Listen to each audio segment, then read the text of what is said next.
YouTube, Geargia here with a deck profile on Geargia. This is a deck that I've been playtesting on DN for a while now, after a lot of playtesting and stuff. It's really good. Like, there's been kind of, people know about this deck. I think it has a lot of potential, so I made a build, and the people who are wanting to play this, they want to play it as a Machina build, a lot of them I know.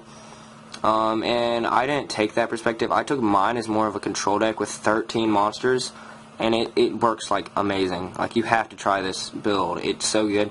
There are those times you don't draw a monster and you kind of have to work with your back row, but you just draw one monster usually, and that's enough if it's any of your main guys. So yeah, we'll just get into the deck profile. 3 Geargia armor. He's your main guy. He pretty much, you can put him to face down defense if he's face up, and he's 19 defense, so he's a huge wall. And when he's flip face up, just add a Geargia monster from your deck to your hand. This is really good because it searches your Axle, and your Axle is the most broken card in the deck because it makes the rank 4 exceed. It's so good. And Geargia armor and Geargia Axle usually combo out with each other. So yeah, they're kind of important, and it can search your Debris Dragon too if you need to. 3 Geargia Arsenal. Geargia Arsenal is really good because it in a bad hand, if this is the only monster you open, you can tribute it, special summon Geargia Armor. Geargia Armor flips itself down, and you can go off from there. And it can get to like 19 if you summon it, then special summon a Geargia Axle.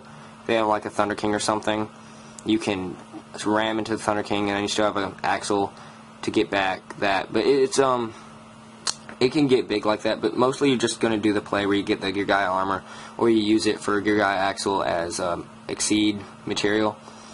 1 Geargia, he's okay. I wanted another monster, and he serves some purpose for the exceed, because it's better to get him back than your Debris Dragons, Geargia MK2. And he's another level 3 target for your MK2. But other than that, I mean, he's good with Axle because it activates Engrave, so. 3 Geargia MK2, it's your Debris Dragon. It makes rank 3s really easy. But you can also bring back your Geargia armor, especially your Axle, and go off from there. And then you still have this rank level 3 on field, so it's really good. 3 Geargia Axle, this is the most broken card in the deck. It specials itself for no reason at all. And then, pretty much, yeah, it just makes the big exceed, and then you go off from there. And you can get like multiples of this out. You can like search all 3 in a turn and use them all effectively. This deck only plays 13 monsters, but you run through them very quickly. You run out like really fast. They all kind of like search each other out and use each other once they're used. Spells, 3 duality. You run a low monster count, you have to get your monsters. So yeah, that's what that's in there. 2 smashing. Again, I play mine as a control deck because this deck simply can't get over big monsters. So yeah. Triple MST. Get rid of the back row because this deck is a control deck, but it also makes very aggressive pushes. Like you can just spam your exceed, and it's just not even funny. Heavy, Dark Hole, Monster Reborn, staples. Avarice. Again, you only play 13 monsters, so if you open with it, it's bad. But if you open with a Geargia armor and an Avarice, your Avarice won't be dead for like too long because Geargia armor will search for Axle. Axle will special itself. Rank 4 exceed, that's 3. Geargia Axle searches. It's just, I mean, the big exceed searches something, and it's just gonna, you run out of monsters too fast. And then Mind Control book, it's pretty standard. Traps, the Solemn Brigade, negate everything. Triple D Prison, I mean, sorry, 2D Prison. This card's, you know, really good. 2 Bottomless. Bottomless is so good because Priority left the game, and now bottomlessing a BLS is no problem at all. Just when Priority left, Bottomless got really good. And 2 Compulse. It's also really good since Priority left. It's just a bunch of things to get over big monsters because this deck can't do it. 2 Torrent, Mirror Force, and a Starlight Road because you run pretty heavy back row.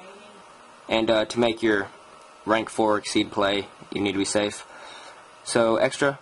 3 Geargia X. This dude's so broken. He's the what made this deck, because it takes 2 level 4 machines. Once per turn, you can detach 1 exceed material from this card. Add 1 level 4 lower machine type monster from your deck or your graveyard. to your hand. This is like so good because it searches your axles, and you can just play multiples of him in a turn, and he's 23. And then when it leaves the field, just leaves the field, not to graveyard or anything, when it leaves the field, special summon 1 level 3 lower Geargia monster from in your graveyard, and it's just really good. 2 Utopias, you make too many rank 4s not to run 2 of this. 1 Utopia Ray. You run a lot of rank 3s because of your Debris Dragon, Leviair, 2 Leviathan, 2 Zen mains. Synchro, you got Stardust, and then a Black Rose, Mistworm, and Brio, just in case you Monster Reborn like a tuner. So yeah, this was the deck profile. It's really, really good. I suggest you guys try it out. Feel free to leave a comment on any suggestions you have. Yeah, subscribe, thumbs up. This was URX97. Bye, YouTube.